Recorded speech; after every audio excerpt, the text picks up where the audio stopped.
Forget gurus. Forget anyone claiming to be an online business expert without going through the challenges of entrepreneurship themselves. The Real Money, Real Business podcast is here to prove the best insights in online business comes from your fellow online business builders. We dig into stories of entrepreneurs selling their business on the Empire Flippers marketplace so that you can learn how they made their business profitable, how they overcame obstacles, and what lessons they learned in their online journey. If you want to take your business and your knowledge to the next level, you've come to the right podcast. Let's get started.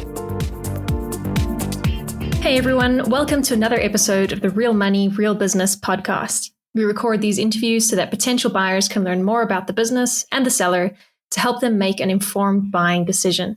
If you would like to learn more about this business, including details like what type of business it is, how much revenue and profit it makes, and all of the assets included with the business, simply visit empireflippers.com/marketplace and search for this business's listing number, which you can find in the video thumbnail and in the description.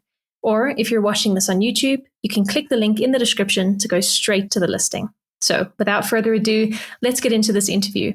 First up, let's learn a little bit about you. Can you tell us about your background in building and running online businesses? I had sold some products on Amazon before, like individual products, flashcards, like some finger tape, stuff like that. But this was my first bona fide online business. And I've been running it online for the last 3 years, just running it remotely, basically by myself through my computer. Why are you selling the business now instead of keeping it and growing it further? The reason that I'm selling the business instead of keeping it and trying to grow it is that I'm more passionate about competing and coaching. And I've recently taken a coaching position. And I just want to give my full attention to that, like having one foot in, one foot out. I just kind of want to pass the baton to somebody else so I can focus on doing this. Can you describe the amount and the type of work that you do on this business to maintain it? Right now, I do pretty minimal upkeep, despite the fact that we recently had back-to-back record months. But the daily tasks would include posting content such as reels, rolling footage, or stills of new products, monitoring inventory via Amazon FBA, refilling as necessary, requesting reviews for Amazon sales, crafting marketing emails to send to the customer list via Aweber, and planning new product designs. So if you were to keep this business, what are some of the ways you would try to grow it? If I were to keep the business rather than sell it, in order to grow it, I would implement a daily content strategy. I would also hire a virtual assistant to stay on top of marketing emails daily or several times per week. I would also hire another virtual assistant to focus on advertising on various social media channels while tracking which campaigns and demographics have worked well and focusing on the most cost-effective targeting for a high return on ad spend. Right. And what would you say are the biggest risks with this business that buyers should be aware of?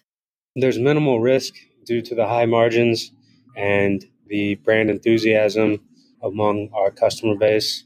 One possible risk is the bias in the tech industry towards leftism and woke. How much support are you willing to offer the buyer who acquires this business? In terms of support, I'll provide direct support in everything related to the transition. So the operation of the different e-commerce platforms, social media, email marketing, sourcing products, design, all of that while we complete the transition. After the initial transition, I will continue to provide reasonable support at a minimum of providing a weekly email answering any queries for the period of 1 year. Got it. And regarding the sale of the business, would you agree to a non-compete? I can commit to a non-compete clause within the United States market for a period of up to 2 years. Are you open to negotiating something like an earn-out agreement? Yes, I would be open to a earn-out payment structure. Probably not for the majority of purchase amount, but for a portion of it. Okay, final question. If you had to put yourself in the shoes of a buyer, why is your business a business worth buying? This business is worth buying because right now it's pretty profitable with very minimal input.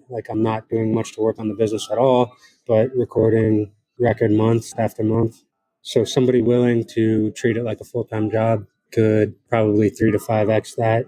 And there's a lot of growth potential. It's a big untapped market that's growing and lots of repeat customers, high margins.